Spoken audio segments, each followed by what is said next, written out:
Welcome to Mind Body Monday. And in today's session, we're going to be exploring the topic of healthy foods that could be damaging your health. And most importantly, what you can do about it. I'm going to be sharing my 8 healthy foods that could be damaging your health and some tips, 8 tips to avoid making the mistakes of making poor food choices.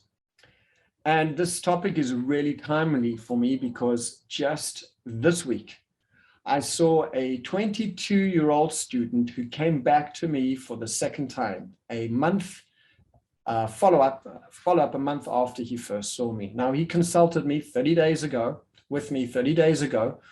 complaining of nausea after eating most foods and vomiting. And this was going on for about 3 to 6 months. 3 months before he saw me, he visited with a gastro, had many tests, scoped this way and that, and was given Nexium, which is a proton pump inhibitor that actually didn't really change anything at all. Hence, his mom brought him into my office. And I'm going to take you through some of the strategies that I shared with him in these 8 tips. And I'm going to share with you the outcome of his 30-day program when we're done. So the bottom line is that myself included, and pretty much most of my patients all want to live a healthy lifestyle. And the challenge is it's not so straightforward. Lifestyle perhaps, but healthy food choices is quite complicated. And part of the complication is because, according to Yale News research, the food industry spends approximately $14 billion on food advertising. $14 billion on food advertising. Now, more than 80% of this advertising is promoting fast foods, sugary drinks, candy, and unhealthy snacks. Now compare that to a $1 billion budget for all chronic disease prevention programs and health prevention programs at the US Center for Disease Control and Prevention. So you've got 14 billion promoting junk and 1 billion promoting health. It's a losing game. And who is the target of this $14 billion food industry campaign? Children and teens predominantly. Now, the key to winning this game is really knowing that knowledge is power and obviously taking action as a result. So that's really fueled me, because the odds are stacked against us unless we use these 8 strategies that I'm going to be sharing with you, and the 8 mistakes that people can make and what to do about them. So learning what is really good for you and is an important thing, and then making healthy food choices is the next step. So I'm going to share with you a really quick crash course on some food ingredients and labels touted and marketed as healthy, but the truth is should be best avoided. Now, this is by no means a complete list. This is just the top 8 that came to my mind that I researched to put this Mind Body Monday together. But really, as I was looking into it, it really is closer to 80. But I just thought I'd save you the time and just cut to the chase and share my 8 top ones. By the way, for those of you who are new, welcome. My name is Avraham Gundle. I'm the founder and director for the Center for Integrated Medicine. I'm trained as an osteopath, and I practice functional and integrated medicine. And over the last 30 years, I've been privileged to help many people heal, go into full remission, and recover from a whole host of chronic health conditions, be it gut issues, anxiety, skin conditions, diabetes, autoimmune conditions, etc. So I'm really happy you're here, and I hope you're going to get something from this quick crash course. So let's dive in to my 8 healthy foods that could be damaging to your health, and more importantly, what to do about it. So the top of my list is really vegetable oils. And most of my patients, when I tell them vegetable oils, it has that word vegetable in it, so they think carrot or something like that, and they think it must be healthy. The problem is that these vegetable oils are highly processed using heat, pressure, and certain gases, which turn these precious oils into a very inflammatory food for the body. In fact, all chronic health conditions, be it autoimmune conditions, heart diseases, diabetes, certain cancers, all have at their underbelly inflammation. And heat-treated processed oils are a big cause of that. So canola oil is one of those, soya bean oil is another, and these ingredients are in salad dressings, mayonnaise, or just sold in the store as, processed vegetable oils. The advantage of processing them is to extend their shelf life, because oils are sensitive to light and heat, and they'll become rancid very quickly. And that's why good quality oils are unheated, not processed, sold in dark bottles and in smaller quantities. And that way, the rancidity could be avoided. So what's the solution? The solution is to avoid, preferably, or minimize at all costs these processed oils, and use instead cold pressed vegetable oils like olive oil. My favorite is also coconut oil. Some of my patients even make or buy ghee, which is a clarified butter, which is sensitive to high heat, which is not sensitive to high heat. So you can use that for frying and cooking as well. Or an unprocessed avocado oil as well is another one for, salad dressings or a variety. But make sure that you read the bottle well, because it may say 100% pure, but when you look on the back, it will say processed, and that is the giveaway.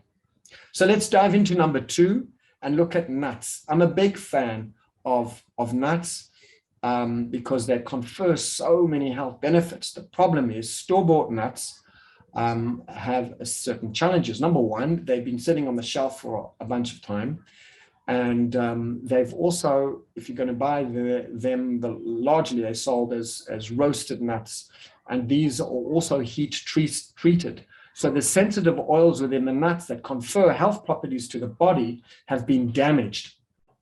So what's the best thing to do is to buy raw nuts wherever possible, things like Brazil nuts or walnuts or almonds.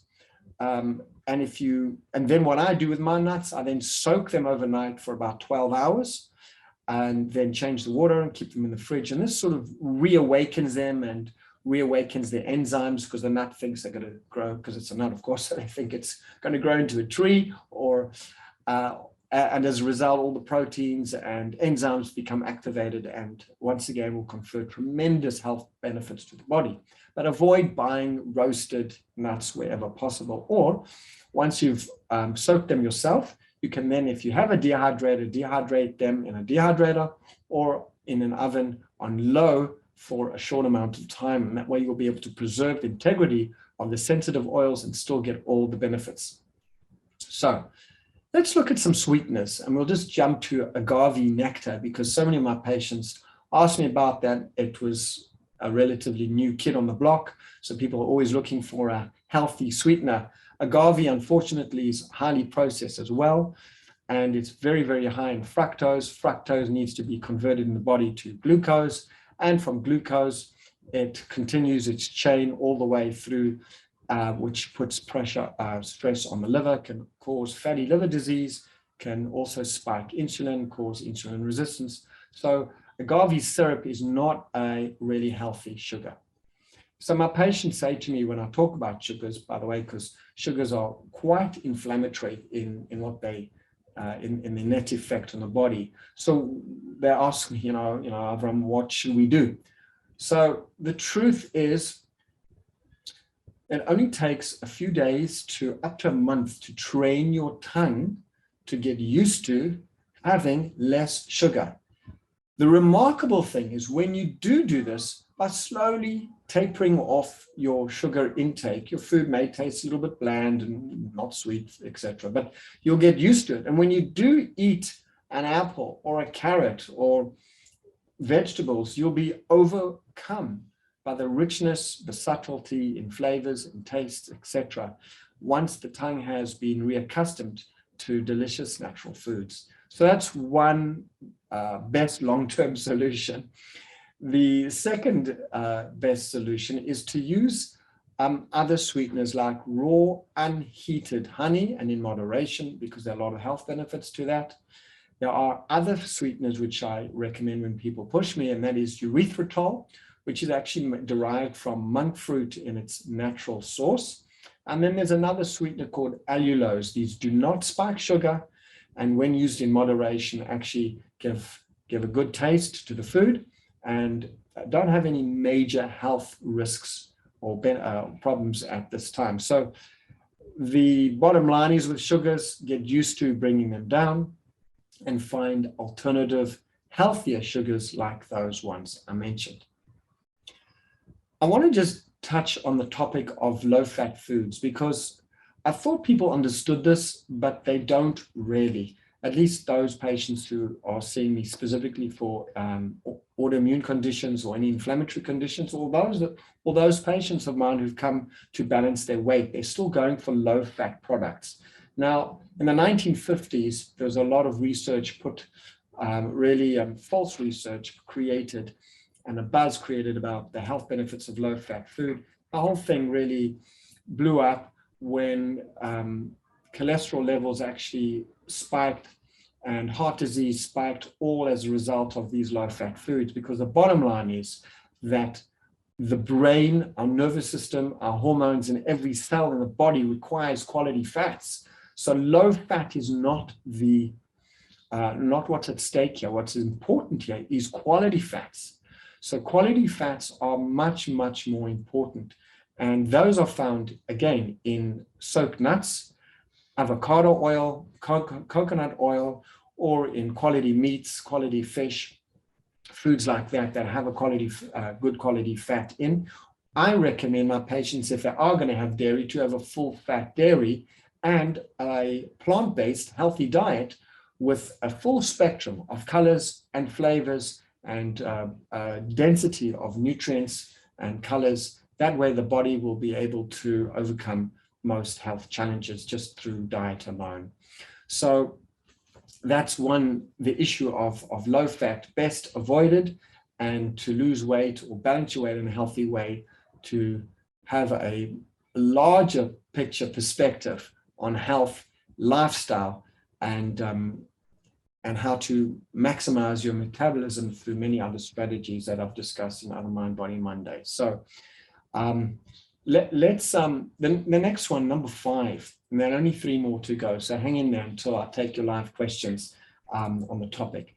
Sugar-free foods. This is another one that's touted as a health food. In fact, just 2 weeks ago, I was invited to give a lecture, a workshop actually, to a group of young men on various health topics.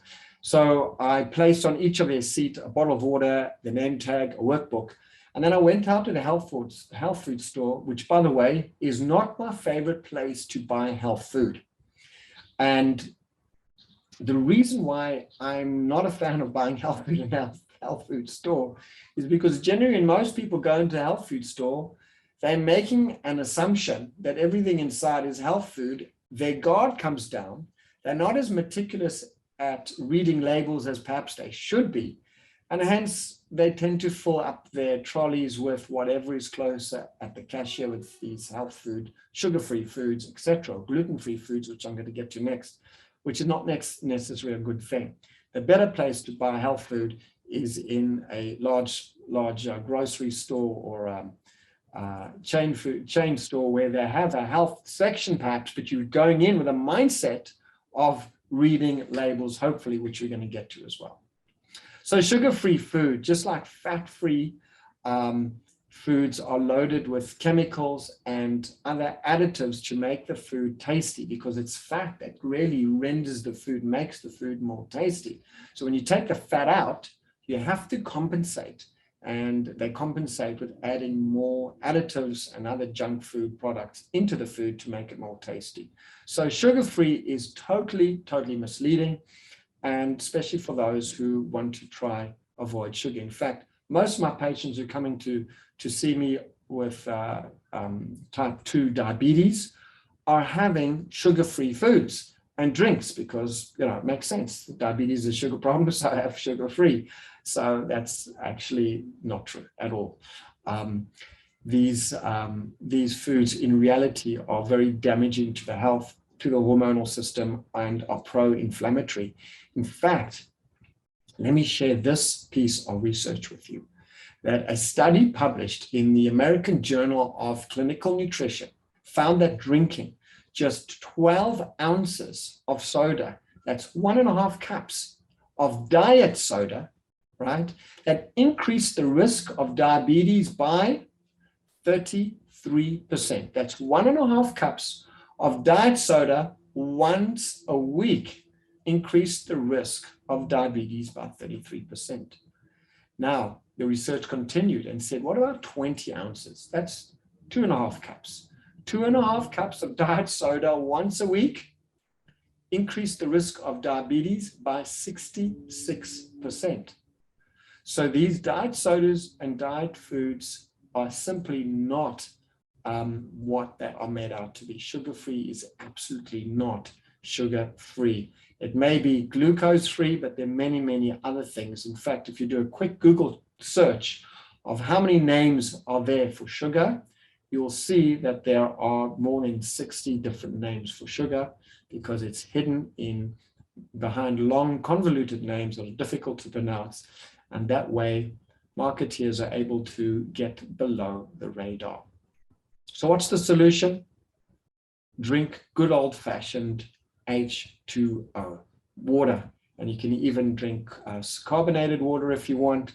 And I personally infuse my water with a slice of lemon, or a piece of ginger, or lime, or sometimes a few berries, a pinch of Himalayan sea salt, all these things to spice up and make water more interesting, even though plain water is the best thing for the body. And this is one of the things I had this 22-year-old patient see me, because we need to really be drinking half an ounce to an ounce of water a day per pound of body weight.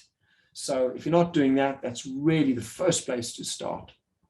Let's look at point number 6 of healthy foods that are not so healthy. And those are whole grain foods.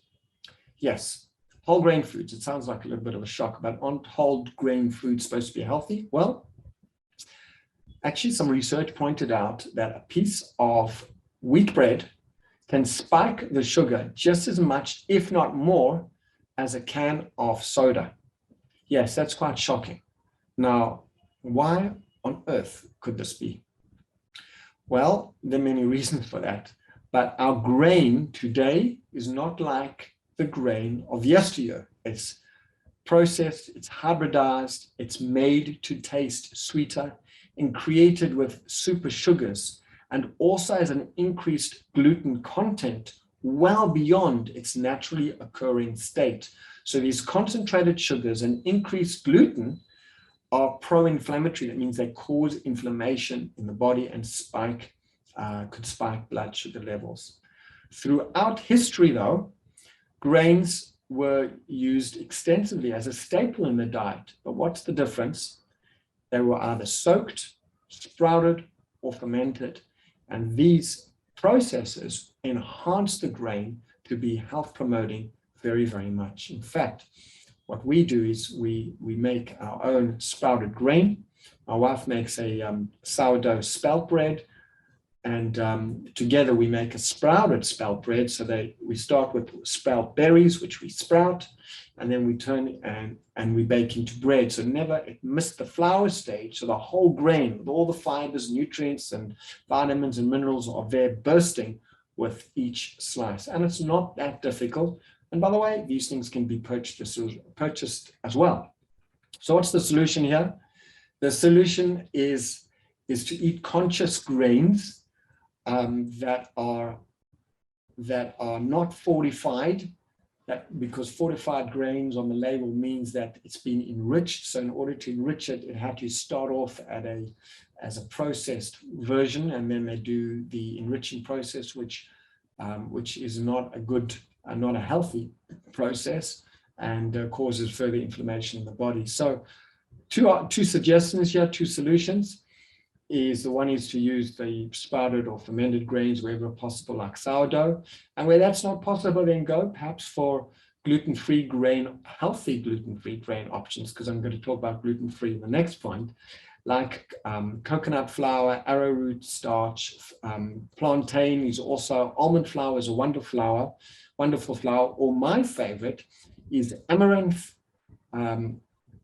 amaranth and quinoa, and buckwheat, which I'm going to talk about shortly in the next section. So this is a key point about whole grains. They are not necessarily what they are made out to be. So point number 7, let's talk about gluten-free. This is a biggie. Most health food stores now and chain supermarkets have a gluten-free section. And I tell most of my gluten-free patients, where they're suffering from celiacs or they're on gluten-free diet, is to be very careful and read labels, because gluten-free is often not healthy flours at all. They refined flours, they filled with industrial oils, coming back to the first point, that are really pro-inflammatory.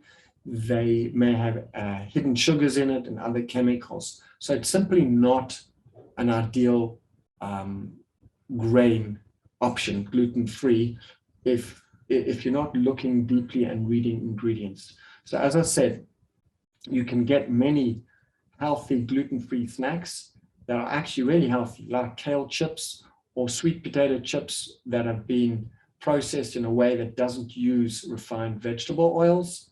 You can use obviously natural-free berries and crispy vegetables as well. Raw vegetables are a great option.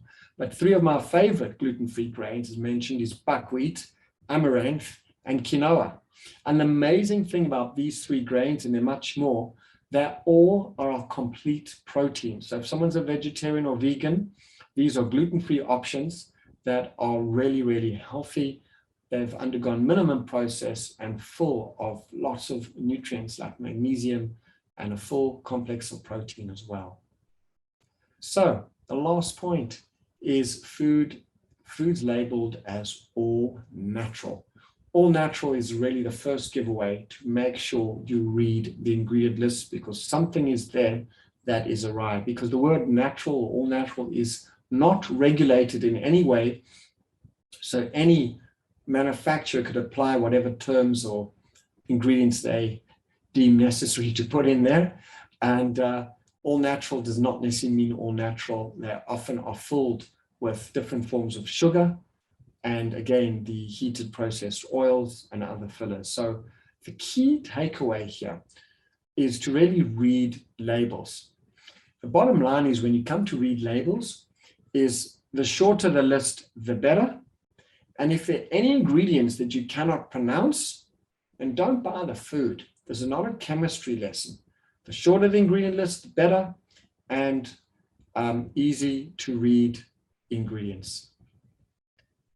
As I research in my work, especially when I'm helping people with chronic inflammatory conditions as a functional medicine practitioner, the understanding of how inflammation negatively affects the body continues to grow extensively.